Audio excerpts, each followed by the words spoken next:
What's up guys, it's Claudio from Visualmodo WordPress themes, and imagine that you are out of storage on your computer, okay? There is many files and you need space, you need to free up space on your Windows computer. This is what you're gonna learn to this video, into a simple, fast and effective method, and best part, you have no need to delete any important file, okay? No need to delete programs, important folders, files, videos, pictures.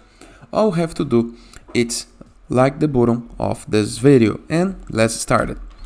Go to the start panel, okay, and right here we're gonna search for prompt, just like this, okay.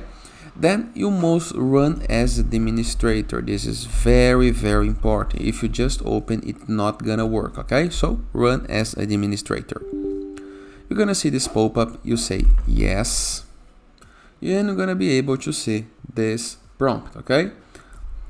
You type this text right here. I'm gonna leave into the comment and to the video description, but del space /key /f/s percentage 10 percentage inverse slash, okay, just like this, and type enter and see the magic happening, okay.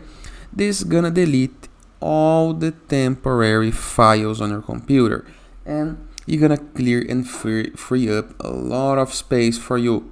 Let me know into the comment section in the case that this helps you, or in the case that you have any question, feel free to use the comment section as well. And I'll see you guys tomorrow. All the best.